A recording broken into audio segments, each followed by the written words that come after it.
17-аас ток шоу нэвтрүүлгийн шинэхэн дугаарт тавтан морилно. Яг одоос 40 жилийн өмнө найрал дунд зогсож улмаар 4 яма хамтлагт нэгдснээр урлагийн гараагаа эхэлсэн нэгэн эрхмийг би тайзнаар орох гэж байна. Энэ хүн бол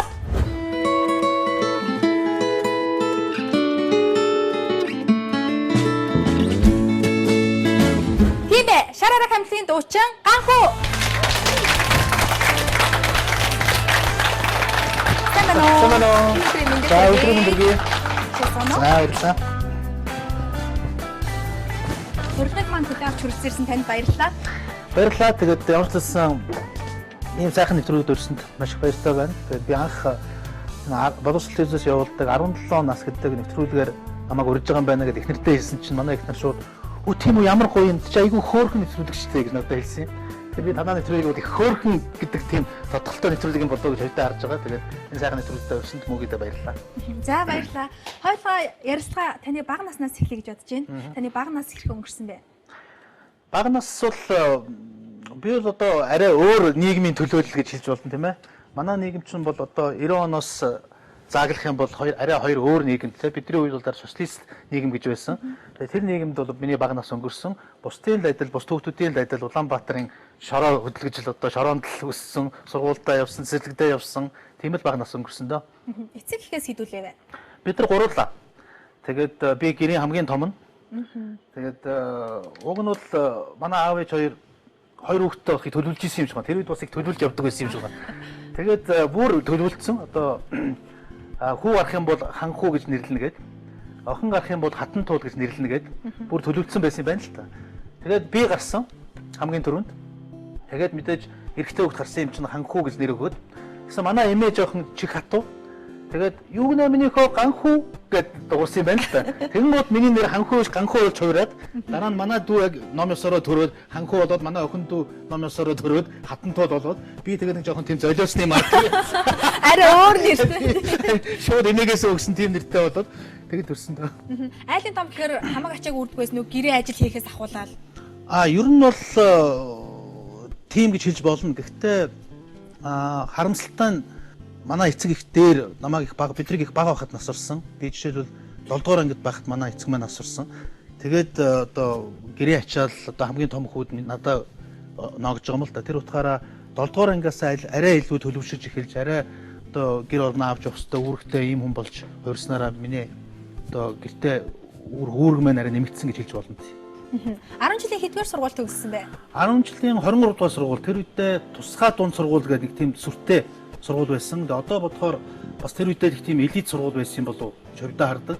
Тэгээ бид нар их мундагдаа их мундаг орос хэл мэддэгтэйч тэр сургуульд орсон юм биш. Одоо эргээд ингээд бодоход бас аав ээж маань л одоо хүүхдүүдийнхээ боловсролд их анхаарч аль болохоор бас сайн сургууль өгөх гэж тэр үедээ одоо хамгийн модны хамгийн одоо сайн сургууль гэдэг тодголтой ийм сургууль байсан. Тэрэнд 74 онд хэлсэжсэн. Хичээлдээ та хэр байсан бэ? Хичээлдээ бол гайгүй байсан. Ер нь бол сайн сурдаг байсан. Түрүүн би хэлсэн 7 дугаар ангиас одоо үүргээ ухамсарлаж илүү сурлагадаа хичээж тэр үед бол яг хөдөө бидний одоо гол зорилго гэр бүлээ авч явах хамгийн чухал зүйл бол яаж игээл нэг дээд боловсролтой болох дээд сургууль сурах. За тэр дундаа бүр болж өгвөл гадагшаа дээд сургуульд явах. Тэр маань ерөнхийдөө бидний амьдралын баталгаа байсан. Тийм их мундаг одоо өнөөдрийнх шиг ийм сайхан чөлөөтэй нийгэм байсангүй сонголт их бага байлаа. Гэхдээ тэр үедээ бол бид нар бас тэгээд аль болохоор дээд боловсролтой болох тэр дундаа гадаад сурахыг хэрмэлцдэг байсан. Тэр утгаараа ч хүүхдүүд ер нь хичээдэг байсан баг гэж бодож байна. Бага ангид тахтаа та хэр сахилахгүй байсан бэ? Тэг би бол ангидаа баг хамгийн баг одоо намхан биетэй хүүхдийн тоонд ордог байсан. Намхан байсан. Тийм манайх чинь 40 хоёулаа байсан гэж бодоход би доороос хоёрдон зогсдог байсан. Миний доор Цэрэн ям гэдэг одоо Монголын их мундаг бокс чинь хамгийн бас жижигхэн биетэй тэгээд цекаман зогсоо тэгээд би зогсдог байсан гэж санаж байна. Тэгэхээр их жижигхэн биетэй байсан. Тэгээд ерөнхийдөө бол их тийм хөдөлгөөнтэй хүүхд байсан болоо гэж бодож байна. Таны найзуудын дурсамжаас би сонсон л доо. Нэг жижигхэн биетэй болохоор их зодолчдаг байсан гэ. Тэгээд мэдээж 10 жил болгоно л тэгэл хүүхдүүд их сахилахгүй зодоон зохион энэ их. Гэхдээ ер нь бол харьцангуй 23 дугаар сургууль бол тийм байгаагүй. Хичнээн бид нар өөр ангид хуваарлагдсан байсан ч гэсэн их тийм найз нөхөд хоорондоо нийтж тийм хүүхдүүд байсан. Ягаад чинь 23 дугаар сургуулийнхныг тэр чигээр нь гаднаас их дээрлэх тийм хандлага их байдаг байсан. Тэр үчи атман гэдэг зүйл их олон байлаа. Тэгээд ягаад ч бас нэг тийм бололцоотой айлын хүүхдүүд гэж хэлэх нь ч хайшаа. Ерөнхийдөө бол ихтэй гайгүй хүүхдүүдийн зурдаг байсан. Тэр утгаар нь гадныхан их ирж бидрийг бас их дээлэх гэсэн тийм хандлага бол байсан л та. Дээр нь түлчээсэн үү? Зөндөө. Тэгээд дараад нөгөө дээрэмдүүлдэг зүйл нь бол нэг л зүйл байлаа шүү дээ. Тэр үед чинь 25-ын үзэг гэж одоо хятад үзэг юм да. Тэр их тийм одоо их гоё үзэг байсан. Тэгээд тэрийг одоо их дээрэмдэнтэй тэр 25 үзэг гэж яагаад 25 үзэг гэхээр 25 төгрөгийн үнэтэй үзэг багхгүй юу? Үнээр нь тэгж хэлдэг. Тэгээд нөгөө бүх юм чинь үнээрээ байдаг гэсэн шүү дээ. Одоо 7-20-ын хям гээл те. Тэгээд ямар сантай тийм онгой байдаг шүү дээ. Игчэн 7-20-ын хям ямар үнэтэй ингээл те. Чи 7-20 гэжтэй те. Тэгээд бүх юм тэгээд 9-ийн тосч гэдэг юм уу те. Тэр үед бүх юм тийм үнээр нэлсэн. Тэрнтэй адилхан 25 үзэг гэдэг. Тэрийг тэгээд хүмүүс гараад эхлүүрийн өмнөхийг бол дэвжээ гэдэг байсан. Тэгээд дэвжээн дээр гараад тэрийг зарчдаг байсан. Тэгээд бид нар ч гэсэн бас анги дотроо ч юм уу эсвэл сургууль дотроо ангийнхаа октоодын үзгийг бас их хулгаална л да. Тэгээд тэрийг гарч одоо эхлүүрийн өмнө аваачаад зарж тэрүүгээр göөхий хуушуур тэгээд талбай дээр понч гэж нэг анх нэг гоё зүйл гарч ирж тэрэнд чинь л одоо их дурлж бүгдээрээ тэр понч гэдэг их ойшилж авч иддэг байсан санаж байна. Өшөө тийм сахилга гүйцэжсэн тийм дурсамж байна. Найз нөхдөд нийлээд 10 жилийн өгдөө чи ер нь бол олон дурсамжтай. Зүгээр зөндөө зүйл байгаа дөө. Бид нар одоо ягаад ч одоо хулгай хийдэг байсан гэдээ яриулдаг хэцүү болох байх тийм. Ягаад ч бид нар ангаараа нийлээд ихтлгүүрд их ордог байсан. За. Тэгээ ихтлгүүрд ороод бид нар нэг зүйл анзаарсан анх удаа ихтлгүүрд нөгөө өөртөө үүслэх тийм цэг биднийг баг байхад гарч ирсэн. Тэр үед бол тийм байгаагүй бүх юм лангуун дээрээс гараас гарлуу худалдаг байсан. Тэгээ анх удаа ихтлгүүр тийм нэг хашаад ингээд лангуунууд дээр бараагаа тавиад тэгээд өөрснөө аваад кассан дээр очиод бичүүлдэг. Тэгсэн манай ангийн бас нэг сахилгагүй нөхөр байгаа л да Ганбаатар гэдэг. Ганбаа маань л энэ шалны юм уруу юм биш үү ганхөө. Энийг ингээд тэр чинь Москва их модонд орцсон. Бид нар чинь Москваг авч Оросын Москва гэдэг нь лаацтай. Тэрийг задлж их уудаг. Тэг ягаад чинь тэргүүр тэр чинь их олон үйлчлэгээтэй Москвагийн чинь хэрглэж байгаа дээрээс нь Москва авч нөгөө гэрийнхаа цонх мохыг наадаг байсан байхгүй нэг хэсэндээ цавууны үүрэгтэй. Тэг Москва их модонд орвол Москва тэр лангуугаар дүүрэн Москва. Тэгсэн чинь манай Ганбаатар юу анзаарсан гэдэг тэр Москвыг аваад ингээд шалан дээр тавьчихаар өнгөрөөд нөгөө талд нь гарчдаг. Тэгээд бид нөгөө талд нь цүнхтэйгээ ингээд нэг хэсэг нь Москвагаа өнгөрөөлөө нөгөө талд нь цүнхтэй ингээд цүнхлээд тэгж яагаад ихтлгүүрийн захиргаанд баригдаад бөөн асуудал болоод за бараг сургууль мэддэгдэх юм болоод ээж аав дуудагдаад тэгж нэг том факталжсэн да. Мэдээж бол урлагийн үзлэгийн од хийсэн бах та. Гэхдээ нэг хайхтар од ч яах вэ? Бид нар анх нэгдүгээр ангид ороход биднийг анх үлгэдэж авсан багш маань Зоя Ивановна гэдэг гайхамшигтай мундаг тийм педагог багш байсан. Тэгээ Зоя Ивановна бол үнэхээр манай ангийн хүүхдүүдийн одоо бахархал бидний хамгийн анхны аав усхийг заасан гайхамшигтай багш.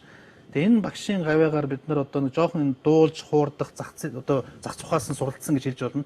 Тэгээ ягаад чинь Чтери Иван гэдэг тийм одоо хамтлаг гэх найшаа нэг тийм дуу байдаг юм байлээ. Тэгээ тэр дууг дуулуулах шаардлага гараад анх дөрвөн хүүхдийг тэндээс шилж исэн юм. Тэрнээс өмнө Антошка гэдэг бас тийм дуу байдаг. Антошка, пойдём копать картошку гэдэг. Тэрэн дээр болохоор хоёр эмэгтэй нэг эрэгтэй хүүхдийг сонгодог. Тэгээ манай ангийн Зулаа Оюуна гэдэг хоёр манай бүсгүй багш сонгоод эрэгтэйг нь болохоор Инхээ гэдэг манай ангийн одоо энэ Инхээгээ тоглож байдаг шүү дээ. Манайх мэддэг бах те. Одоо мундаг тоглож зэрэг хоол заадаг те. Инхээгээ.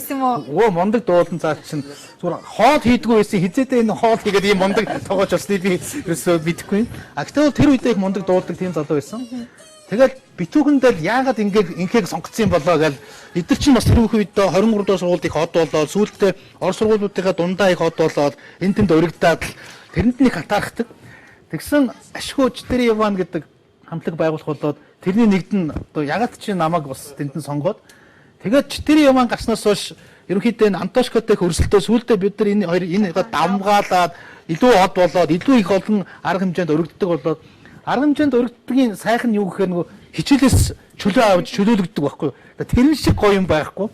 Тэгэл ерөнхийдөө бол Чтери Иван бол 3 дугаар анги хүртэл энэ хамтлагтаа явсан да. Нэг л дуутай байсан юм уу? Тэг ганцхан дуутай. Ерөөсөө ганцхан дуутай тэр нь тас од болцсон. Тэгээд ерөнхийдөө аюулгүй том арга хэмжээг сүүлдээ бүр хаадаг болоод бид нар сүүлдээ ч нөө цэргийн тухай дуу байхгүй юу? Одоо цэргийн дөрвөн найзын тухай нэг тийм шог дуул да. Тэгээд бид нар чинь бүр хувцас захиалж цэргийн хувцас энэ төр захиалж сүүлдээ хийлгээд тэгээд их гоё тийм богоо одоо тэр үедээ л одоо их гоё тийм хамтлагийн уур амьсгал бий болоод тэгээд энэс үүдээд ерөнхийдөө энэ урлаг тэр дундаа хөгжим тэр дундаа дуунд их дуртай болсон юм болоо гэж удаа хардаг. Та энэ дууныхаа хэсгээс дуулж сонирхуулаач яг ямар дуу байсан бэ? За одоо баг мартцсан баха. Уг нь манай хуйгаа маань энд ирсэн бол би уг нь хуйгаагаа ирсэн харамсалтай нь бас ажилтаад ирж чадсангүй Манай хоёрын маань илүү сайн Хамтлагийн мэдээ. гишүүн те. Жили-были не тужили в одной в армии служили. Первым был Иван, вторым был Иван Степан, а четвертым был Ильич. Тиймэрхүү үлдээд уу да. Яг тухайн үед дуулж ирсэн яг энэ хамтлагийн зургийг би үзсэн л дээ. Таны хамгийн сайхан дурсамж ахаа магадгүй. Айгүй хөөрхөн тийм нэг дөрөв жижигхэн хөөхөд те. Тэрийг харахаар би бас гайгүй царайлаг байсан юм бол гэж боддоо. За баярлалаа. Хоёулаа ярилцлага хэсэг хормын дараа үргэлжлүүлье. Баярлалаа.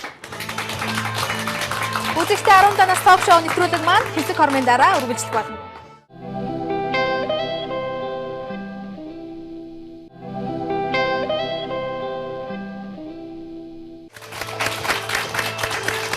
Үзэгчдээ 10 данаас ток шоу нэвтрүүлэгтээ эргэн тавтай морилно. Манай өнөөдрийн нэвтрүүлэг шар арга хамтлагийн дуучин Ганхуу оролцож байна. Тэгээд яг энэ мөчөд дуучин Ганхуугийн хамгийн дотны 2 найз нь хүрэлцэн ирсэн байна. 10 жилийн найз, зааман оюутан цагийн найз нь хүрэлцэн ирсэн байна. Намайг Жамсар Жавын Зулцаа гэдэг.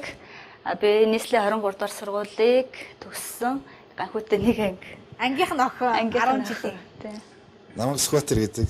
Чехт хамт үр төрөйтэй гэж хэлж болохоор ирсэн юм да.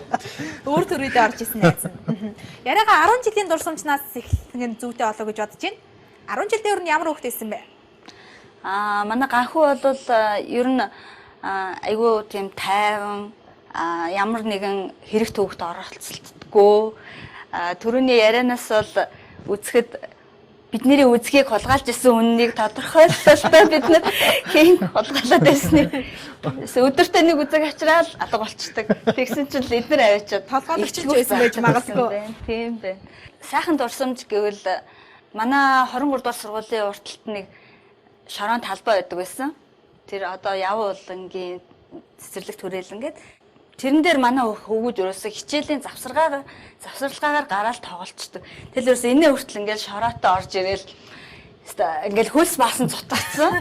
Дэлгэрцсэн. Тэрхүү хооронд л ерөөсө тэр шороон дотор л өнхөрөхгүй бол болохгүй шүү дээ. Өшөө бас манай хөвгүүд чинь ингээд анги ахаад 7 8 дугаар анги болоод ирэхлээр өөр сургуулийн охтыг эргүүлээд За ангийнхаа охтуудыг ерөөсөө тоохгүй. Манай хөвгүүд чи ерөөсөө бүгдээрээ ангийнхаа охтуудаас гадна Орос 3 дугаар сургуулийн охтуудыг эргүүлдэг байсан. Ангидаас шийптлээд байна те өөр сургуультай. Тэгэл бас хичээл тараал үзэгдэхгүй. Амар гоё болол шууд 3 дугаар сургуулийн үүдэнд очиод гоё охтуудыг эргүүлээл байдаг байсан. Орос 3 дугаар сургуулийн охтууд тийм хөөрхөн байсан юм уу тухай дээ? Гэхдээ мэдгүй одоо яагаад тэгдэг байсан юм. Одоо ингээд эргээд сайн манай нөгөө 30 жилийн болоод 3 ангиараа сугларлаа л да. Тэгээ тэн дээр би нэг зүйлийг их харамслаа. Яагаад энэ гоё ангийнхаа охтуудыг тэр үед ингэж гомдоож ивэ гэж их бодсон л да.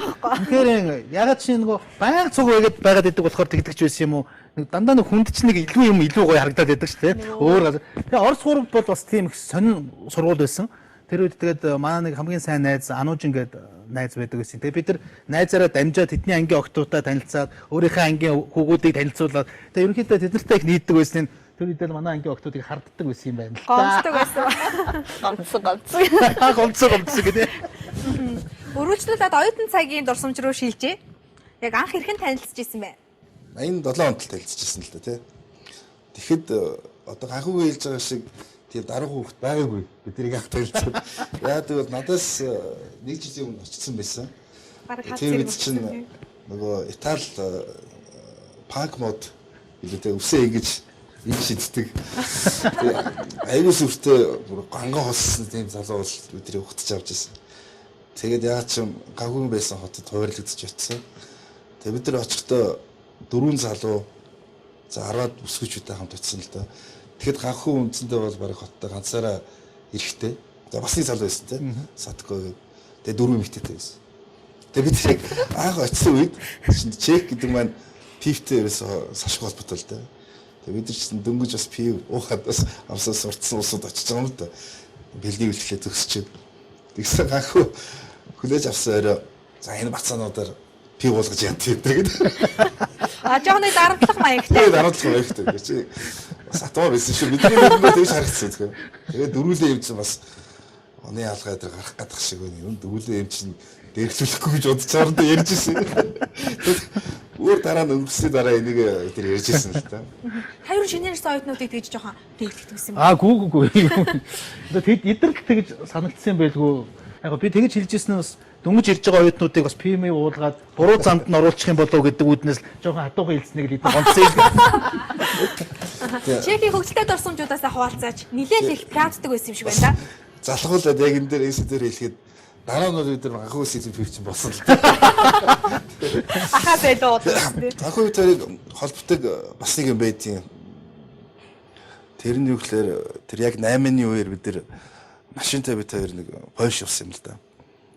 Тэгээд Польшд явж ажиллаа бүтээчээд буцаж явах замдаа би машин барьж авч хагаад өглөө үүрээр агаарт ирсэн. Нилээ хурдтай явж хагаад өөдөөс явсан ачааны тэрэгний доор шургаж авсан. Тэгэхэд анхуу маань хажууд бүсээ хийсэн унтаж явсан. Тэгээд тийм том аваар хийсэн хэд бид хоёрт үндсэндээ бол шалбаргаач байхгүйсэн. За машин бол авах юм байхгүйсэн. Тэгээд урдлын машины хамрыг нүүрэн дээр ирсэн байсан гэдэг л бодох шүү дээ. Тэгээд тэр авийн Польшид хүрч толгоос гисчихсэн байхгүй тэгээд үнэхээр хацтай байна гэдэг. Тэгээд тэр үедээ бид хоёр те за энэ машин хэрэг яахгүй. Хоёул амьд үлдснээр хоттой очиж пивд яа гэдэг тэрийг тэмдээл амьд үлсэндээ дэлгэж явж байгаа шүү дээ. Тэр маань бас их одоо ингэж бодоход бас их хацтай. Тийм байна. Тэгээ яг энэ аваарыг сануулсан их өөдгүй. Одоо яг тэр машиныг харахаар нөгөө рефлексээр жолооч өөрийнхөө тал руу дарддаг юм байл л. Би ингээд нөгөө машинаас гарч чаддгүй. Яг ингээд урдын машин ингээд ингэсэн. Би ямар азар яг сүгээ ирдэг шиг ингээд саналаа арагшаа болоод бүсээ зүйдсэн унтаж явж таараад яг ингээд урдталт нөгөө урдлын машины юу ингээд тулцсан. Тэг ингээд гараад харсан чинь өөрийгөө дараад яг миний өнцгөр ингээд орсон. Би сүгээ тэндээс зүгээр тийм л хүн байсан байна да энэ. Бүжиг тэр их ордог байсан бэ? За хамгийн бүжиг чинь үнчил энэ байна да. Бүжиг нь ордог байсан. Бүжиг гэхээсээ илүүтэйгээр бид нэр оюутан нараа нийлж их дуулдаг байсан. Тэгээ юуны тулд гитарчин дуучин найзтай байл тий. Тэгээ бид нар юм л бол баяр идэ тэмдэглэх гээд нийлдэг байсан. Тэр үед бол одоо ганхуу маань дуулна, онгоо ярина, бидний хөгжлүүлэн зохион байгуулна гэх бүхэл юм нийжл явдаг байсан тий. Сүүгийн дурсгал дээр нэг зүйл хэлэхэд их бүжгэлдэг байсан. Тэгээ манай оюутны байрны доор S Club гэдэг нэг клуб байдаг гэсэн. S Club баха тий. Тий S Club. Тэнд бид нар нэг гурвуулхнаа гурван залуудыг манай их дандаа октод юм чинь 10 хэдүүлээ бүжгэлж жагаад чехуудтай муудалцаад тэнд гарч зодоо хийгээд нөгөө чехууд нэлээд олуулаа. Тэгээ бас нэлээд зодоо хийгээд тэс нэг чехийн нэлээд гимтээгээд тэр нь имлэг болж ягаад. Тэс маргааш нөгөө чехийн яг тэр нөгөө region newspaper гэдэг одоо тэр регионы тийм сэтгүүл дээр Чингис хаан сэрлээ гэдэг нийтлэл гараад. За. Тийм манай эдийг одоо ийм буруу юм хийж одоо чехуудыг зодсон болгож тэнд нийтлээд. Тэр үед нөгөө skin head гэдэг одоо нео нацистууд юм да. Одоо ч байдаг skin head гэдэг одоо халсан толгойтой ногоон күртгтэй нөгөө хар гуталтай. Тийм нөхдүүд одоо бараг 30-аад тийм нөхдүүд биднийг зодох гэж ирээд. Манай хэдүүлхнээ сууж байгаа юм чинь. Тэр ингээд пиргээд ороод ирэхэд тэр тэнд ресторан сууж байгаа бид гурав. Пиргээл нөгөө тэнд байсан бүх хүмүүс нь гараа авчих. Тэгээд бид гурвуулхнаа үрдээд нөгөө л чинь тойр зогсоол. Тэс нөгөө нэг нөхөр нь миний урд ирэнгуутаа шууд балиус гаргаж ираад панк гэж ширээн дээр зоогоол. За яадаг гинэ Чингис хаануудаа гэдэл. Яа. Тэнгууд л тэнд нэг юу одоо их аварсан гэхээр би ч нөгөө чех хэлээр одоо юу гэдгийг нөгөө орос сургууль төгссөн болооч тэр айгуу сайн ярьдаг болсон. Манай чехууд ядахтаа чиний наад онгор нүдийг чинь харахгүй бол чи яг чех хүн шиг ярьж байна гэдэг байсан байхгүй юу. Тэгээд одоо яг нэг хэлний авьяас тэнд гарсан л да. Одоо яг босон процессыг яриад ингэсэн юм аа бид нар бол танаахан үдсэн, танаахан олуулга байсан, бид нар гурвуулхнаа байсан. Энэ дээрээр сүүлдээ нөгөө скенэд чинь юу маний тийг зодох гэж ирсэн биш найз болоод. Айгаа явцсан уу? Явдаа. Оройжингоо хэдүүлээ бас нэг тийм юу байгаа гоё дурсамж байгаа. Тухай та нэлээ айсан бах та. Тэг яг хөө мэдээж айсан гэтээ яг хөө тэгэл бас нэг монголчуудын нэг тийм би хамгийн түрүүнд юу хэлсэн гэхээр тэр та нар олуулаа байна. Бид нар гурвуулхнаа байна. Яг хөө мэдээж одоо үзье. Гэтэ яг нэгээрээ үзье. Та нар илчүүдлэн бол нэгээрээ үзье гэж хэлэхгүй юу? Тэгсэн тэр нь энэ ямар овоо муу гарваа гэдэл тэгээд эхэлнэ. Тэгээд нөгөөс чинь ярьж эхлээл. Тэгээс үлдээ юу зодох гэж ирсэн нөхдүүдтэй найз болоод хувирсан тийм тохиолдол бас байгаа. Үргэлжлүүлээд 10 жилийн дурсамж руу оръё. Ангийнхаа охинд захиа өгж байгаагүй гэсэн. Харин ангийн охтууд нь дурлж исэн болов? ангийн охтуудаас дурлсан юм байхгүй хаа. Гэтэ манай вегийн нэг охинд манай ганхуу өстэй амар дурлж ирсэн тэр үед экад те. Вегийн 2 3 ч А вэ? тий экавэн бас нэг өөр охин байгаа. Тэгээд чимгээ тий.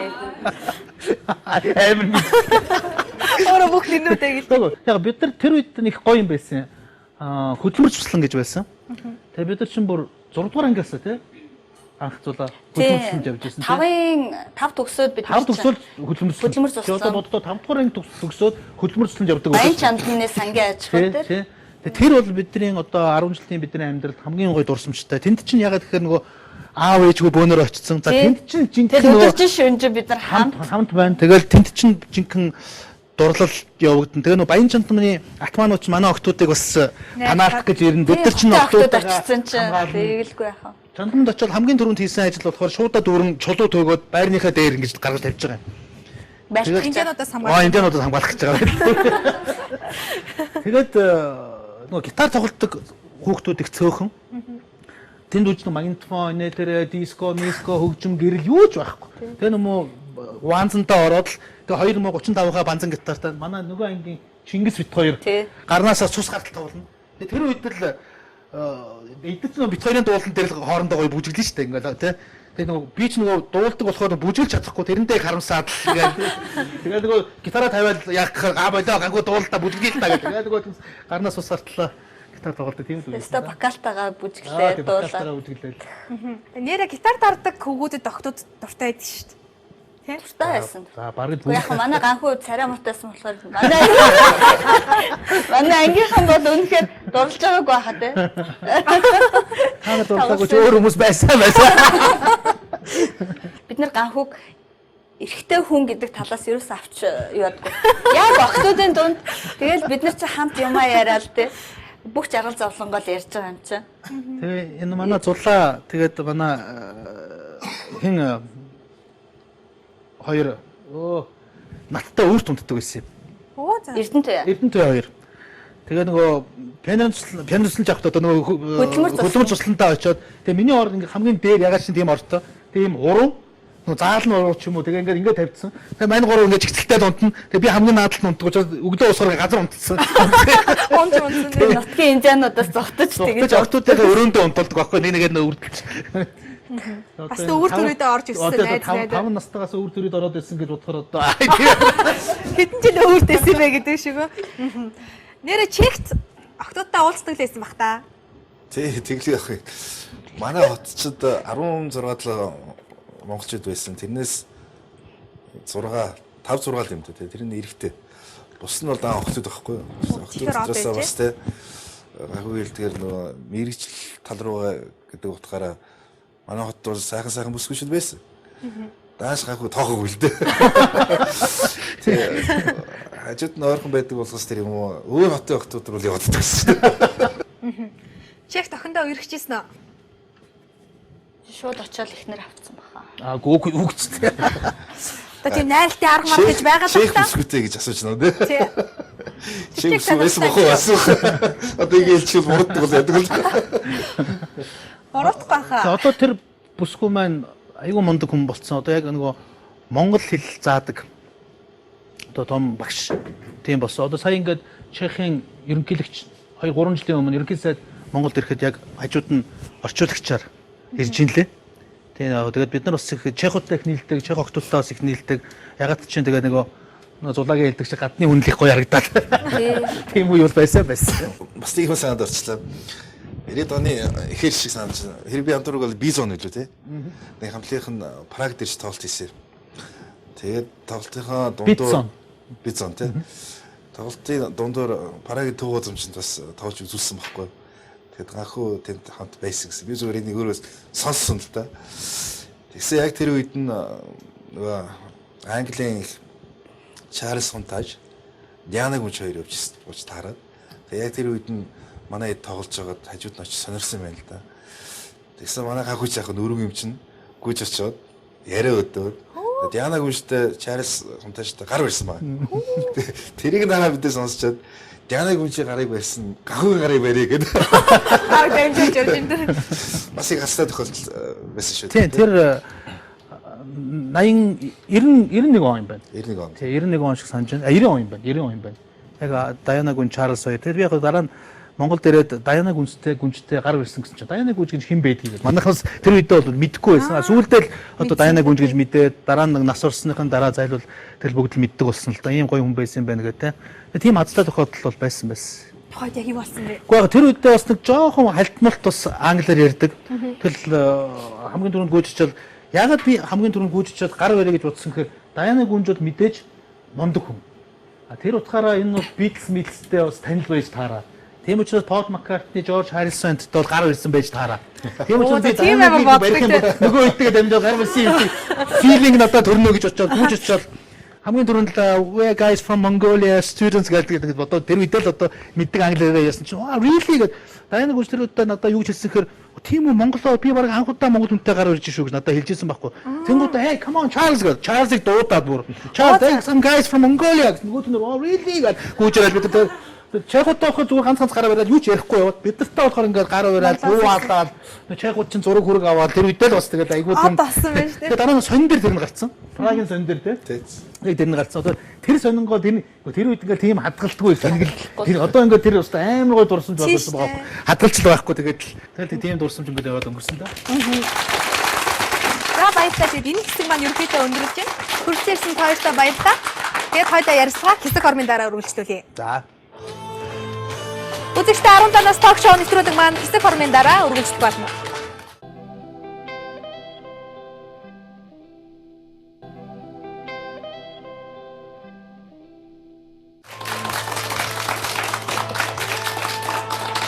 Аронтоноос ток шоу нэвтрүүлэгтэй хамтаага үзэгч та бүхэндээ баярлалаа. За үргэлжлүүлээд энд хүрэлцэн кино урлагийн дэд сургуулийн оюутнууд танаас асуулт асуунаа. За баярлалаа. Сайн байна уу? Таныг энэ өдөр харж байгаадаа баяртай байна. Бас энэ өдрийн мэндийг хүргэе. Би бас нэг асуултыг асуухаар шийдлээ. Чех улсад байхдаа бас найзуудтайгаа их пив уудаг байсан гэсэн шүү дээ. За бас өөрөө шар ариг гэдэг хамтлагтай. Тэгээд яагаад энэ нэрийг өгөх болсон юм болоо? Бас их сонирхолтой санагдаад. За. Тэг ягаад ч миний амьдрал ингээд эргээд харахаар шар ариг гэдэг зүйлтэй холбоотой юм шиг байна. Миний хамгийн анх эрхэлж исэн бизнес ч гэсэн яг энэ үйлчлэгийн салбарт анх Хамброй гэдэг шар аргийн үйлдвэр байгуулж ирснийг зарим нэг мэдэх байх гэж бодож байна. Тэр үедээ л их тийм модны пив байсан. Тэгээд On Off Production-ы Онон Бат гэдэг ахыгаа тань те. Онон бит хоёр бас 23 дугаар сургуулийн одоо манай доотлын төгсөлтийн залуу. Тэгээд бит хоёр Beatles их дуулах дуртай. Тэгээд нэг удаа зүгээр л хоёулаа хоорондоо Beatles-тэй дуулаа сууж агаад манай захирал Клаус Баадер гэдэг герман захирал байсан. Тэр та нар нэг хамтлаг байгуулад энэ Хамбройд тоглоул яасан бэ гэсэн санал тавиад. Тэгээ тэр маань их түлхэл өгсөн юм да. Тэгээ ягаад чинь бид хоёр дуулж сууж байхдаа хоёулаа урдаа тэгэл нөө пивэ уугаад чиний хэлдэг шиг пивэ уугаад сууж ирсэн. Тэгэл тоглоом шоглоом болгоод би шар ариг хамтлаг гэж нэрлэлчихээ гэл тоглоом шоглоом болгоод нэрлэлсэн. Тэгээ тэр маань явсаар өнөөдөр тэгэл энэ хамтлаг маань ингээд үүсээд бас 10 гаруй жил Монголын бас шилдэг уран бүтээлч хамтлагаар дамжаад ингээд явж байгаа би өөрөө нэг айхтар уран бүтээлч биш ч гэсэн одоо Монголын хамгийн шилдэг хөгжимчд миний ард бас ингээд тоглоод цуг байж байгаад их баяртай байдаг.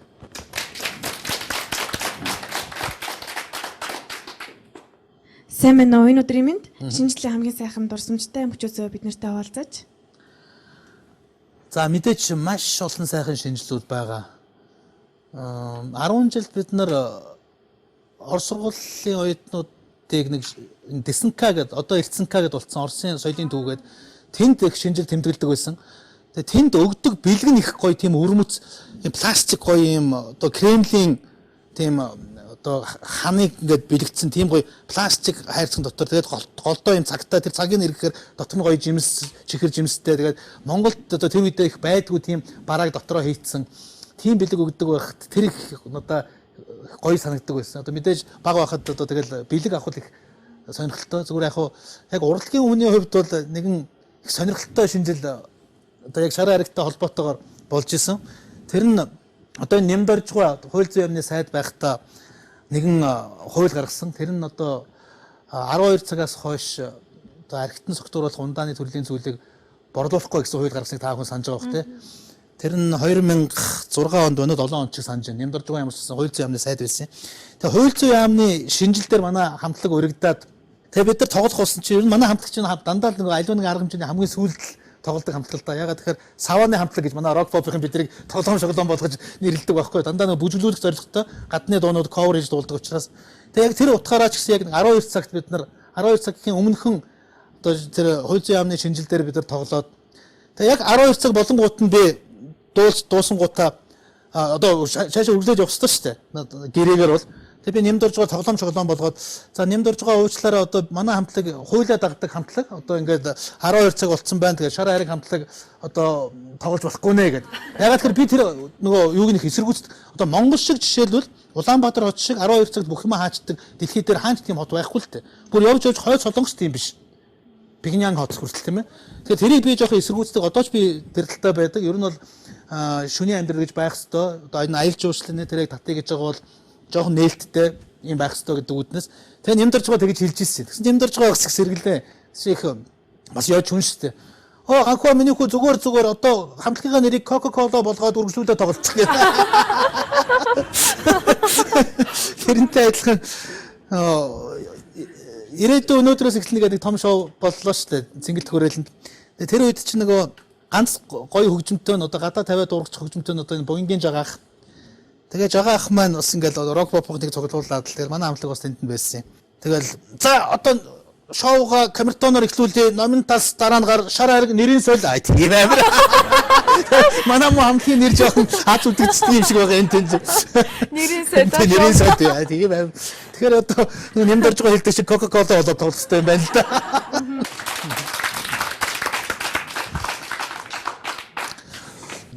За юмшилсан асуулт асуусан 3 дүүдээ гарын бэлгээ өгчээ. Бас бэлэгтэй ирсэн байгаа. За. Өнөөдөр тэгээд амжилт хүсье. За. Их гоё сөөлж асуусан юм шүү. За. Яг ихний игнээс те. Тийм байна. Нэрэ шинжил ярьснаас 10 жил тахта шинжлэх их гоё тэмдэглэж өнгөрүүлдэг гэсэн баг та. Тийм ер нь 10 жилийн шинжил гэдэг маань сургуулийн шинжилгээг л хэлсэн шүү дээ тийм ээ. Тэгээд сургууль дээр бид нар актив заал гэдэг шинжил болдог байсан. Тэгээд ягаад чинь тэр үед хөгжим зэмсэг гэдэг их муу. Тэгээд аав маань надаа 80 онд Panasonic гэдэг ийм пянц тоглуулагч хажуудалтаа магнитофонтой ийм чандам. Одоо нэгсэндээ аав надаа ингээд авчирсан чинь хүүдээ бэлэг авчирлаа гэдэг. Ягаад чинь тэр үед Япон явна гэдэг бол үнэхээр нүдний гим тийм байсан. Тэгээ аав маань Унгар явсан юм. Тэгээ Унгараас одоо надад тийм пянц тоглуулагч авчирч өгч ирсэн. Тэгээ тэр нь ингээд чандаа бариад ирэхээр би одоо юу юм бол гэсэн чинь ингээд задлаа тавьсан чинь тэр дээдлийнх нь юу ингээд яригч болчдөг. Тэгээ пянцтай, магнитофонтой, радиотой өстө нүдний гим тийм өнтөө хүн бол гэж ер нь айгүй ховор. Тэгэл тэрийг бариад би 81 оны манай 10 жилийн шинжилтээр тэрийг тавиад тэрнүү жижиг хөгжмөр тэр актив зааланд ингээл тавиал одоо 3 ангаараа нийлээд бүжиглээд л те. Тэгээ тэр надад их санаас гардаг тийм шинжил болчихсон. Махнаданд оролцдог байсан уу? Жүжигчдэр. Оролцдоггүй яг хуу ангаараа тэр чигээр л оролцсон шүү дээ. Тэгээд одоогийн шиг энэ гоё маск, заасаг, хувц энэ тэр юу ч байхгүй. Бүх юмыг бид нар өөрснөө урлана. Тэгээ байдаг зүйл нь картон цаас. Тэгэл картон цаасаар тэгэл бүгдээрээ хайжлал, чон, туулаа одоо юу гэдгийг бүх нөгөө амьтдаагаа хийгээд л тэгэл өөрсдөө хэлбэрээр тэгэл оролцдог байсан. Би болохоор тэр үед нэг шадар 3 цэрэг гээд модонд орсон ном их гардаг байсан. Тэгэл нэг шадар 3 цэрэг болоод л орж ирснээр яг сандгийн тэгэл оройжонгоо ээжтэйгээ нэг юм уу дайланбгийн үн дээр ингээл ээжээрээ юм оюулаад тэн дээр нэг юм цаас маасаар юм наагаад л тэгэл тэр дурсамжууд их гоё л доо. Ер нь бол тэгээд их гоё тийм гэгээлэг шинжилгээ болдог байсан. 17 наснда та юу хүсэж мөрөөддөг байсан бэ? Магадгүй их олон зүйлийг мөрөөддөг байсан баха. Яг одоогийн өнцгөөс ингээ харахад аюу тийм универсал хүн шүү дээ та. Тий яг одоо би яг дүүнэрийг сайн асуусан 17 тоо гэж энэ ихэнх нь. Тэгээ би яг 17 наснда анх чийхэд яг одоо 74 онд оюутан болоод явж исэн. Тэгээд яг тэр үед бол сургууль бүгдээрээ 8 настай ордог байсан. Би өөрөө нөгөө 7 настайгаа орсон. Яг ороод л 11 сард чил одоо 8 хүрж исэн л да. Тэгээд тэр утгаараа бас яг тэгж төгсөөл 17 настайдаа л чех анх явж исэн. Тэр үеийн бидний одоо мэдээж олон мөрөөдөл байгаа. Тэр дундаа одоо хамгийн том мөрөөдөл бол ерөөсөө гадагшаа явж юм үзэх юмсан, нүд тайлах юмсан. Би мэдээж түрүү хэлсэнтэй аавыгаа бас эрт алдсан. Тэр утгаараа илүү жоохон хариуцлагчсан гэж хэлж болно. Тэр утгаараа бас одоо ээжийнхээ ачийг хариулъя гэдэг юм уу те гэр бүлээ авч явъя гэдэг утгаараа аль болохоор гадагшаа явах мөрөөдөл бидний одоо хамгийн том мөрөөдлийн нэг байсан болов уу гэж боддог. Гэтэл яг мэдээж нийгэм арай өөр байлаа. Хичнээн бид нар мөрөөдөө тэр мөрөөдөл бас биелэх магадлал их цөөхөн байлаа. Бидэрт бол одоо brain washing буюу тарих угаалт их сонио явдаг байлаа шүү дээ. Одоо юу гэдэг чинь Япон гэдэг газар бол өстой аимшигын газар, тэнд одоо цэвэр агаар гэж байхгүй, цэвэр ус гэж байхгүй, цэвэр усыг чинь дэлгүүрээс худалдаж авдаг юм байлаа шүү дээ. Тэр үед бид ярахаар ч юу ямар сони юм бэ гэл те. Америк гэдэг улс ч одоо ажил хөдөл гэдэг зүйл одоо маш их байдаг. Хүмүүс нь гудамжинд гэл гадаа ингээд хонжидаг гэдэл. Тэгэл тэр барууны ертөнц гэдэг зүйлийг их л муулдаг. Тэр муухай гэдэл одоо тэгэл бид нар тэр үедээ ичнэ залуучууд ч гэсэн тэр муулаад байгаа барууны ертөнц гэдэг одоо тийм муу байгаа гэдэг юм бол хөгжим нь яагаад тийм гоё тансаг байдаг юм болоо гэл те. Одоо бидний нард байгаа Pink Floyd гэх гайхамшигтай хамтлагийг анх бянзын сонсчод ч тийм гоё хөгжим гэж болсон дэлхий дээр байдаг юм байна. Beatles, Rolling Stones гэдэг хамтлагийг сонсоод тэгэл үнэхээр их гайхдаг байсан. Тэгээ би 88 онд анх одоо баруун явах тийм болцоо надад нэгдэжсэн. Бүх юм хаагдмал байх үед манай ангийн одоо чехууд анхөө энэ Шотландд нэг юм working holiday гэж байгаа юм л да. Ажиллангаа одоо амрах тийм хөтөлбөр байна. Тэрэнд явах уу гэд. Тэгсэн тэр үед чинь юу тийм юмд явах? Надаа яаж виз гарах юм бэ гэсэн. Гэхдээ виз яагаад гарахгүй чи юусэн паспорт өгчих гээд миний паспортыг аваад явсан. Тэгсэн тун бодлого одоо Английн виз 88 онд жишээл надад гарч ирсэн. Тэр үед бол одоо үнэхээр их тийм цочролд ороод тэг анх удаа тэр хилийн дээс асгаад алхаад одоо чехаар ингээд автобусаар яваад баруун Герман руу гарахад өдөр шүн шиг тийм ялха гараад зам мам шал өөр болоод гэрэл чийдэн нэмэгдээд явж байгаа хажуугаар машинууд нөгөө гоё Mercedes Benz BMW болж хувираад ингээд тэгэл тэр үед л үгүй ямар сони юм бэ бидний нөгөө муулаад исэн ертөнц чинь яагаад бидний амьдарч байгаа ертөнцөөс ийм өөр байдаг юм бэ гэл тэгэл одоо нөгөө нүд нээгдэж эхэлж байгаа юм л да. Гэхмэчлэн бидний үед бол бас мөрөөддөг зөндөө олон зүйл байсан. Харамсалтай нь тэрэндээ хүрэх тэр бололцоо нь илүү хаагдмал байсан юм уу? Одоо 90 оноос хойш бол залуучуудын хувьд бол энэ гайхамшигтай ертөнц бий боллоо шүү дээ. The world became flat гэж ярьдаг шүү дээ, тий. Одоо дэлхий хавтгаарж байна. Энэ юу гэж хэлж байгаа гэхээр залуучууд та нар дэлхийн аль ч өнцөгт байгаа залуучуудтай нэгэн эргэтгэж одоо энэ ертөнцид байна. Та нар өөрснөө хичээгээд зориод зориг тавиад ажиллах юм бол хаан ч хүрч болох юмаа гэдэг энэ сайхан нийгэмд л амьдарч шин. Бидний үед харамсалтай тийм байсангүй. Өнөөдөр би ингээд 100 гаруй орноор аялж явж байхдаа маш олон гайхамшигтай залуучуудтай уулзж байгаа юм л. Одоо Францын Renault гэх том концерны 10 дизайнерын нэг Монгол залуу байж байгаа жишээтэй тий. Сиэтлд одоо Boeing-ийн тэр том үйлдвэрийн газрын дарга нэг Монгол залуу байж байгаа жишээтэй. Одоо сүүлийн үед Microsoft тий Yahoo гэдэг одоо та нар бүгдээрээ мэдж байгаа тий. Филиппинд явж байхад одоо Азийн хөгжлийн банкны төв офис нь Филиппинд байдаг. Тэнтэн Монгол залуутай уулзсан чинь дундад Азийг хариуцсан зээлийн хэлтсийн дарга гэж байж байгаа жишээтэй. Энэ юуг харуулж байна гэхээр одоогийн залуучууд бол бидний үеийнхтэй харьцуулах юм бол илүү их нээлттэй, илүү боломжтой байна. Тийм учраас миний дүнээр бол үнэхээр гайхамшигтай одоо улсад гайхамшигтай энэ нийгэмд амьдарч байгаа шүү гэдгийг бас давхар хэлэх гэсэн. За баярлалаа. Нэвтрүүлэг маань ерөнхийдөө өндөрлөх төгсөж байна. Нэвтрүүлгийн төгсгөл та яг 17 настай ганхууг дүгнэж хэлвэл одоогийн өнцгөөс 17 настай ганхуу бол дэндүү гинэн байсан болов. Мөнгөний үнц нь гэдэг зүйлийг бид нар ерөөсөө мэддэггүй байж. Одоо жишээлбэл 89 онд анх рублийн 8 гэж анх дэлгэрээд л. Тэгэл бүх хүмүүс ингээл рублийн 8-нд ороод маш богино хугацаанд асар их мөнгөтэй болж байгаа. Би 89 онд $50,000 болоод тэрэндээ одоо ингээд их ирдээд их өнгөрөөд ерөөсөө баруун сулгаагүй цацаад мөнгөний үнц гэдэг юм мэдэхгүй социалист нийгэмд байсан хүмүүс тийм мэддэг юм байна шүү дээ. Тэгээд ерөөсөө хэдхэн сарын дараа нөгөө мөнгө байхгүй. Эргээд Германд очсон богоо угаацсан. богоо угаадаг байсан мө тий? Тий яг одоо арай нөгөө мөнгө их олдог ажил нь богоо угаах, барилга дээр ажиллах тэгэл тиймэрхүү ажлууд байсан л та. Тэгэл одоо тэр бусдын жишгээр тийм л ажил юм. Тийм учраас үнэхээр хамгийн гинэн үе байсан болов уу гэж бодож байгаа. За ингээд нэвтрүүлгийн төгсгөлд удахгүй шинэ жил болох гэж байгаа учраас энэ хөө шинэ жилийн бэлгийг хадгалъя. Тэгээд дотор нь таны дуртай зүйлсүүд байгаа хаа. Яа, за энэ нэг баатаа нөгөө ах нөрөө нөгөө NTL дээр бас ностальжи гэдэг нэвтрүүлэг хөтэлдэг те. Тэр маань бол эргэн дурсахгүй гэсэн утгатай үг шүү дээ, тийм ээ. Тэгээ энэ их гоё тийм цаас харагдаад байна л да. Бид нэг баг багтаа яг л ийм бэлэг авдаг байсан. Тэгэл энэ юусоо ингээл задлахаар л хамгийн түрүүнд мандрын үнэлтэд л тэгэл тэгээ яг мандрин байж ин л да. Тэр тийм баха. Тэгээ энэ мандринаас чинь янз янзын юм хийнэ. Энэ чинь одоо гоо сайхны хэрэгэл болж ашиглана. Энд тэндээ цацаад дээрээс нь хальсаар нь ингэж октоодынхаа нүд рүү цацаж сахилга гуутна.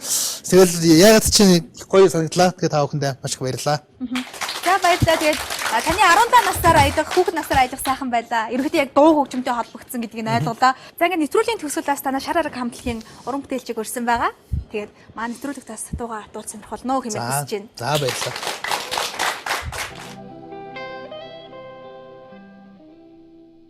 За юуны мөн буйнамын хүрэлцэн ирсэн байна. Тэгээд бас буйнадаа маш их баярлалаа. Тэгээд энэ сайхан нэвтрүүлэлд өрсөн дүүнэрдээ баярлалаа. Боловсролын баярлалаа.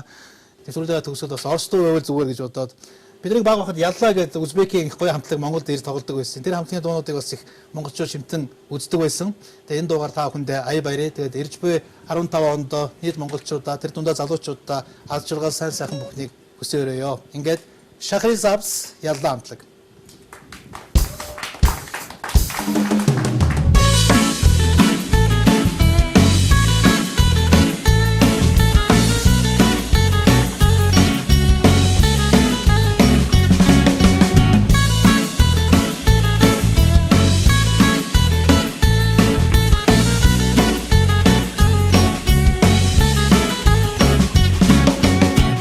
Городов на свете много, но самый лучший без прикрас. Лежит два трога, гор высоких, зеленый город Шахризавс. Богат коврами, хлопком бел, зеленый край, цветущий край. Просит гости пополам, прекрасный город Шахризавс. Шахризавс, Шахризавс, наполнен радостью и светом. Шахризавс, Шахризавс, тебе пою я песню эту. Шахризавс, Шахризавс, наполнен радостью и светом. Шахризавс, Шахризавс, тебе пою я песню эту.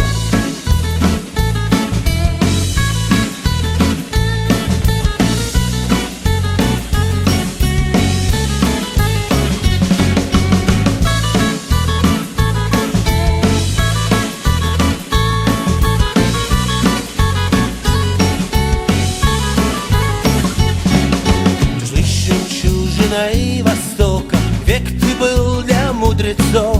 Слава тебе далекой прошлой, село неслось быстрых гонцов. Есть городов на свете много, но самый лучший без прикрас лежит в отрогах гор высоких, зеленый город Шахризавс. Шахризавс, Шахризавс, наполнен радостью и светом. Шахризавс, Шахризавс, тебе пою я песню эту. Шахризавс, Шахризавс, наполнен радостью и светом. Шахризавс, Шахризавс, тебе пою